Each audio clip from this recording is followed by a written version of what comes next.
a Ricardo Ruiz de Viñaspre, director de la Escuela de Ingeniería Comercial de la Universidad de Finisterrae. ¿Cómo está, Ricardo? Bienvenido. Finisterra. Hola, ¿cómo están todos? ¿Cómo están todos por allá? Un gran abrazo. Muy bien, acá Ricardo, partiendo, ¿cierto?, esta semana, preocupados por este ajuste fiscal que podría afectar al presupuesto 2027. ¿Leíste la minuta que mandó el ministro? ¿Cierto? Esta minuta que quiere reajustarlo todo. Bueno, mira, efectivamente, el ministro de Hacienda y el gobierno en general están viendo ciertos reajustes, ciertas disminuciones, recortes de gasto. No he leído la minuta en detalle, pero sí me imagino que por el hecho de gestionar de mejor manera los recursos públicos y hacernos cargo de la deuda también, es algo necesario de realizar. No, exactamente, porque lo que nosotros tenemos que hoy día mirar directamente es que, a ver, tenemos dos escenarios. Primero, este proyecto de reconstrucción que lanza justamente el Ejecutivo, que debiese proyectar, de aprobarse, ¿cierto?, algunos tipos de movimientos. Pero paralelamente a eso, lo que está haciendo el ministro es preparando el debate para el presupuesto de la Nación 2027, presupuesto que tiene que tener listo el día 30 de septiembre, ¿cierto? Son dos cosas distintas. Ahora, este ajuste fiscal que pretende hacer el gobierno mirado al presupuesto 2027, ¿cierto? Por ejemplo, está atacando al tema del financiamiento del transporte en regiones. Hoy día el transporte en regiones se financia con una ley espejo. La idea de una ley espejo de los gastos que genera el transporte en Santiago, esa misma plata se distribuye en regiones. Y la idea del ministro, que lo propone, es una propuesta que dice, del presupuesto 2027 saquemos este costo, ¿cierto?, del presupuesto 2027 y dejemos que se regule solo. ¿Qué efectos podría pasar, por ejemplo, para las regiones que no contemos con un subsidio como tenemos hoy día de transporte para el Gran Valparaíso, por ejemplo? ¿Qué podría pasarnos? Mira, habría que ver bien, obviamente, esa propuesta, cómo funcionaría en la práctica. Tiene ciertas luces, o uno intuiría que, por ejemplo, esta ley espejo ayuda a financiar un costo del transporte público para que sea más accesible para la población. El hecho de sacarlo, y es importante que ahí las autoridades lo mencionen, el ministro de Transporte o el ministro de Hacienda, visualizar si es que el costo del transporte va a subir o no. Ahora, ese es uno de los posibles recortes. Pero yo también invito a analizar la posibilidad también de quizás esos subsidios mantenerlos, pero ir reduciendo otras cosas. Por ejemplo, nosotros hoy día en nuestro país tenemos 25 ministerios. ¿Son todos necesarios? Los chilenos estamos financiando 25 ministerios. ¿Alguno no se podrá eliminar y esas funciones que la tome otra persona? Cuando las empresas y las personas están en una crisis económica, ¿cierto?, ajustan su quehacer y otras personas toman más roles, toman más funciones. Entonces yo creo también, si el gobierno quiere recortar gastos, que me parece bien, porque tenemos que hacernos cargo de la deuda, porque estamos gastando mucho, el déficit fiscal, bueno, entonces también pensemos en cómo reducir ministerios, servicios, programas mal evaluados por el mismo gobierno, por ejemplo por la DIPRES, y también los cargos duplicados que existen. Ustedes en Valparaíso lo conocen bien, pero tenemos gobernador regional, delegado presidencial, delegados provinciales, seremis. ¿Cuántas autoridades tenemos, digo yo? Sí, muy buen punto. Estamos con Ricardo Ruiz de Viñaspre, cierto, director de la Escuela de Ingeniería Comercial de la Universidad Finisterra. Oye, Ricardo, ahora cuando tú hablas de eliminar ministerios, por ejemplo, lo podríamos fusionar. ¿Qué ministerios nos cuestan plata? Y bueno, todo, pero ¿qué nos cuesta muchas lucas que podríamos quizás acoplar? Por ejemplo, Hacienda con la Economía, ¿se podrían unir? Mira, tú ya empiezas a graficar una solución. Te pongo un ejemplo. Nosotros hoy día tenemos el Ministerio de Economía, pero también tenemos el Ministerio de Hacienda y también tenemos el Ministerio de Minería. Entonces, las funciones del Ministerio de Minería, que obviamente la minería es algo fundamental para Chile, pero eso no significa que tengamos un ministerio. Las funciones del Ministerio de Minería no pueden ser lideradas por el Ministerio de Economía o de Hacienda, que son dos ministerios muy relacionados a la actividad económica. Cuando el Ministerio de Minería, por darte un ejemplo, se creó en el segundo gobierno de Carlos Ibáñez del Campo, en los años 50. Entonces, pero el boom minero tuvimos mucho antes de eso. Tuvimos el boom del salitre a fines del 1800, después de la Guerra del Pacífico, y necesitábamos un Ministerio de Minería para obtener todas las riquezas del salitre y de la minería después. No. Entonces, ahí hay un ejemplo de que podríamos quizás desprendernos del Ministerio de Minería, ocupar esos recursos en mejorar la salud de los chilenos, mejorar la educación de los chilenos, mejorar las pensiones de los chilenos. Estamos junto a Ricardo Ruiz de Viñaspre, director de la Escuela de Ingeniería Comercial, justamente en la Universidad de Finisterra.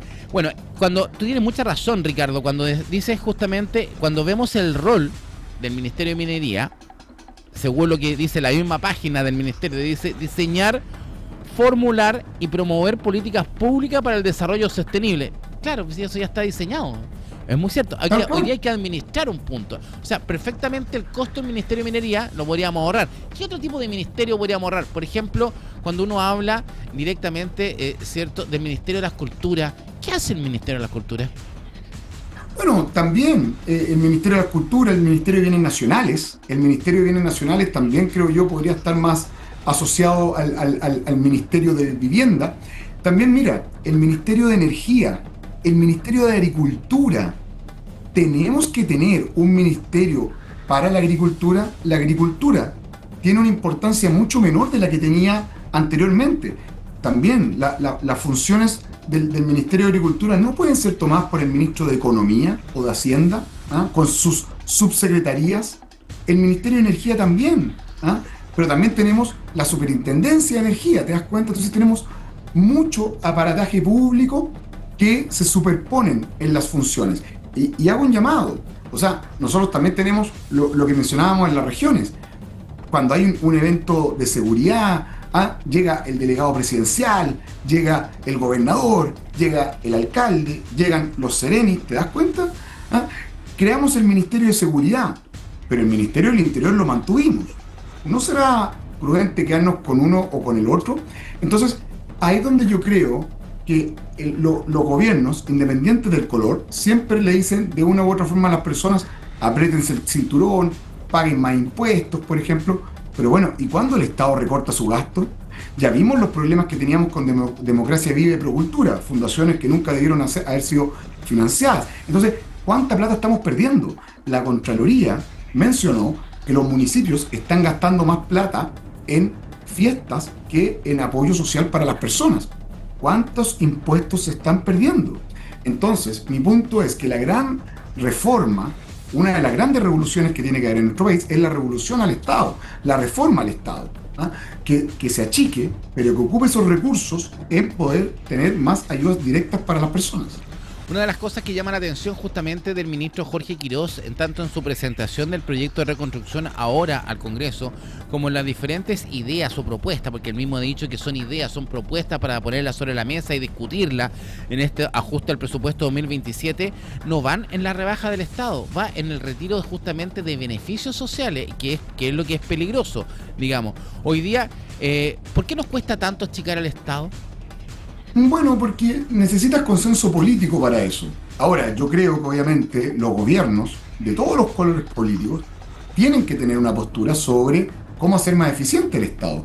Pero cuando tú tienes, por ejemplo, el INJUV, el Instituto Nacional de la Juventud, que el 80%, y esto lo mencionó el senador Cruzcoque en su momento, el 80% del presupuesto se va en salarios del INJUV, que es un servicio para los jóvenes.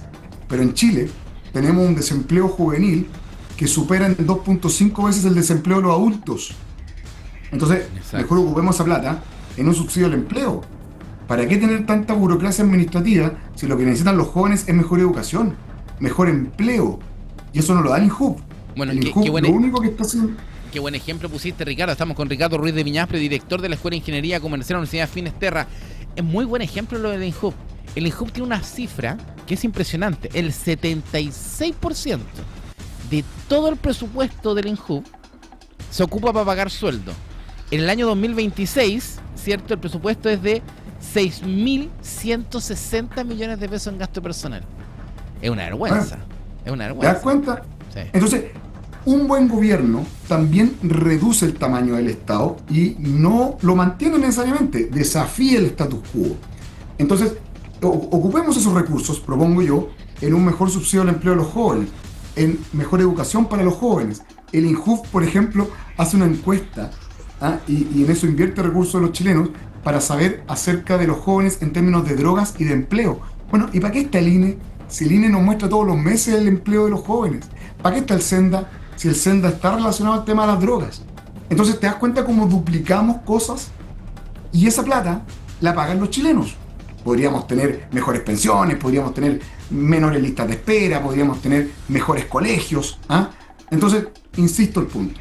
Un buen gobierno es aquel que mira cómo está funcionando el Estado y también propone reducirlo para ocupar esa plata, quizás en subsidios directos a la gente. Al parecer, los subsidios que van directo a la gente se ocupan mucho mejor que el financiar una oficina, que el financiar el INJUF, donde el 76% se da a sueldos. Entonces, el Estado también se tiene que reformar. Ahora, vamos a esta reforma, ¿cierto?, que tenemos actualmente, o lo que se busca, este plan de reconstrucción, Ricardo. Uno de los temas de reconstrucción nacional y que ha llamado muchísimo la atención tiene que ver con el desarrollo del mundo inmobiliario. Una de las promesas es bajar justamente el IVA a la vivienda. Este IVA a la vivienda que nos tiene paralizada la venta, porque hace un mes atrás veníamos repuntando en el mundo inmobiliario, ¿cierto? Viene el anuncio del ministro y todavía no es ley y no estamos vendiendo casas, estamos paralizados. Ahora, ¿es suficiente esto? ¿O también debiésemos colocarle algo para que el mercado se mueva en favor de la persona que tiene que comprar la vivienda? Me refiero, por ejemplo, a la idea del cero pie, ¿cierto?, que tenía en algún minuto Evelyn Matei. ¿Por qué? Porque ¿cómo motivas o es suficiente bajar este porcentaje de IVA para que se proyecte el mercado inmobiliario, o tienes que ayudar a quien no tiene el ahorro previo? Porque hoy día, ¿quién tiene 20, 30 millones de pesos en la cuenta para comprarse una vivienda? O sea, ¿cómo ayudamos ahí? Tiene que haber una mixtura que en este proyecto no está. Mira, yo creo que bienvenida a las mixturas. Siempre muchas soluciones están como en los promedios, ¿cierto? Yo creo que el tema del IVA a la vivienda va a ser algo que va a dinamizar este mercado en algún porcentaje, pero eso todavía tiene que ser aprobado, ¿no? O sea, va un poco a discutirse, obviamente, esto en el Congreso antes de que suceda. Y también, claro, se generó esta expectativa por parte de los consumidores de que va a bajar el precio de la vivienda y por lo tanto no compro ahora esperando poder comprar el día de mañana. El cero pie de Evelyn Matei también es algo que el gobierno podría revisar para dinamizar aún más este mercado. Pero yo lo que veo es que acá necesitamos medidas de largo plazo. Por lo tanto, lo que yo más creo que debiésemos revisar y aprobar es la rebaja del impuesto corporativo, porque eso ayuda a todos los desempleados, ayuda a las empresas a contratar, ¿no? Entonces, a reinvertir sus utilidades. Por lo tanto, si eso sucede, vamos a estar beneficiando a los más de 850.000 personas en Chile que están buscando un empleo y no lo encuentran, además de los 2.5 millones de personas que están en la informalidad. Por lo tanto, hacer este programa que permite, este proyecto de reconstrucción que permite que se integre el sistema tributario y bajar los impuestos de las empresas, que recién vamos a equiparar a la OCDE, ¿ah? Yo lo veo mucho más positivo que la rebaja al IVA de las viviendas, porque es una medida que impacta a todas las empresas de manera para ayudarlas a crecer, a reinvertir, y eso llega al objetivo final, que es que más chilenos tengan trabajo. Ahora, ¿por qué cuando el ministro Jorge Quiroz? Porque, a ver, yo comparto contigo la teoría de que efectivamente es el trabajo en la primera posición. Y de hecho hay una columna de Sebastián Edwards, ¿cierto, Ricardo? En la tercera, hace 2 semanas atrás, que decía, es trabajo, muy imbécil, ¿cierto? Le ponía el acento al punto. Vemos al presidente de la República, ¿cierto? En la mañana cuando lanza y presenta este proyecto, él habla y se refiere al trabajo. Pero extrañamente al ministro Quiroz, en la Comisión de Hacienda, cuando al ministro le preguntan, oiga, pero ¿esto garantiza la generación de nuevo empleo? El ministro dice que no. ¿Por qué dice que no? Porque mira, es muy difícil que una ley te garantice que se cumpla algo. ¿A qué voy? Suena como raro, pero imagínate la ley del GES, ¿ah? De las operaciones, ¿cierto?, con garantía explícita de salud. Esos plazos tampoco se han cumplido del todo, ¿cierto? Pero está escrito en la ley, ¿ah? Esta ley tampoco va a asegurar que se generen empleos, pero sí lo va a incentivar. Y la ley puede llegar hasta ahí. Te pongo un ejemplo. En febrero se aprobó el proyecto del subsidio al empleo unificado. ¿Y qué es eso? Es un subsidio para las empresas que contratan personas, jóvenes, mujeres, con bonos especiales para jóvenes y mujeres. ¿Asegura la creación de ese subsidio que se van a contratar personas? No, pero lo incentiva. Entonces, cuando la empresa contrata a alguien, puede optar al subsidio. Pero siempre vamos a depender de los emprendedores, de los empresarios, de las empresas, de querer crecer, de querer contratar. Entonces, lo que tiene que hacer el gobierno, y está bien en esa línea, tiene que incentivar el emprendimiento, tiene que incentivar la inversión, tiene que incentivar la contratación. Si sucede o no, va a depender de las empresas, de los emprendedores. Pero es una apuesta que haces con ideas de incentivos para que las cosas sucedan. Es como que yo te diga lo siguiente. Si nosotros votamos a un parlamentario, ¿eh?, para que nos represente, ¿aseguramos que ese parlamentario va a ir a votar las leyes? No. No lo puedes asegurar, porque depende de la acción del parlamentario de votar. ¿Me Ya, sigue o no lo que te digo? estoy de acuerdo, pero comunicacionalmente el ministro, ok, es mala su declaración, porque en el fondo si estamos hablando de empleo, de desarrollo, él dice que no, ¿cómo podríamos sí garantizarlo? Porque esta ley lo que va a hacer, de aprobarse, ¿cierto? Como tú dices, va a generar quizá el escenario de aquí a 6, un año más, para que se impulse el empleo. Pero ¿cómo lo garantizamos? ¿No es directamente un subsidio? ¿Qué herramienta económica debiésemos colocar dentro de esta cazuela, de esta ley de reconstrucción? Es decir, ¿sabes qué? Pongamos esto porque esto debiese darnos más seguridad en la generación de empleo. ¿Qué nos falta? Es que, mira, no lo puedes asegurar. ¿Ah? Y suena mal eso, pero es la cruda realidad, siendo muy transparente. Es como que yo te diga lo siguiente. El Banco Central de Chile, que es un órgano muy respetado, ¿cierto?, tampoco asegura que la inflación va a bajar si es que ellos suben la tasa de interés. No lo asegura el Banco Central.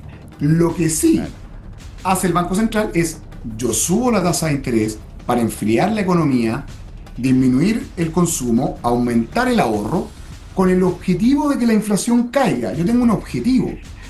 ¿Puedo asegurar que la inflación va a estar en el rango que yo quiero? No, porque dependo del comportamiento de las personas, de las empresas. Pero yo hago lo que más puedo, que es incentivar el ahorro cuando subo la tasa de interés o incentivar el consumo cuando la bajo.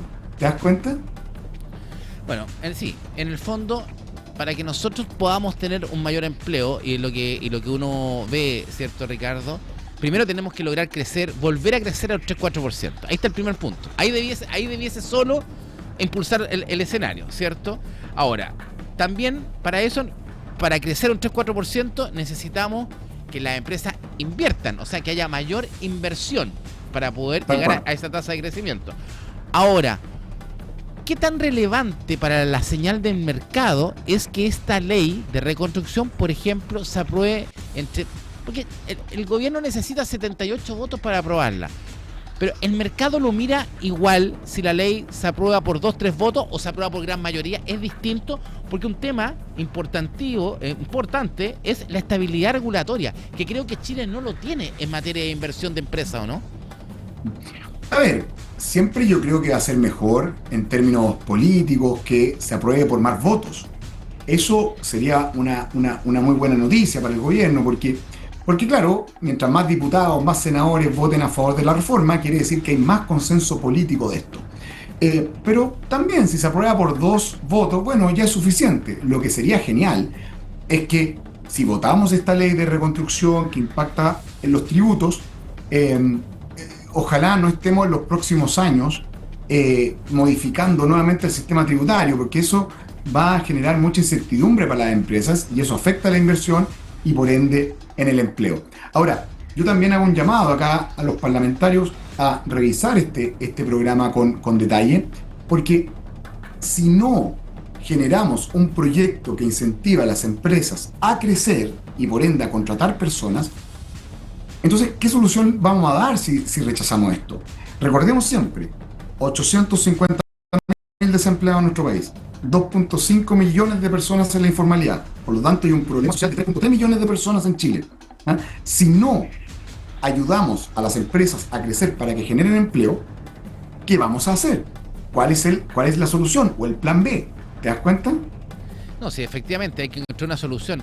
Ahora también en la generación de empleo, quizá una de las grandes preguntas que hay que hacer justamente es ¿qué tal es el nivel de nuevos empleos que se requieren? Porque hoy día quizás la fuerza laboral justamente que anda buscando un empleo es una fuerza laboral que no está, que no tiene demanda en el mercado. O sea, te pongo un ejemplo. O sea, quizás, no sé, un constructor, un maestro, claro, no va a tener pega, pero sí un community manager, por ejemplo, ¿cierto? Entonces, hoy día debiese existir una mayor actualización digital por parte de la fuerza laboral que anda buscando trabajo, porque creo que hay una composición ahí que nos hace falta.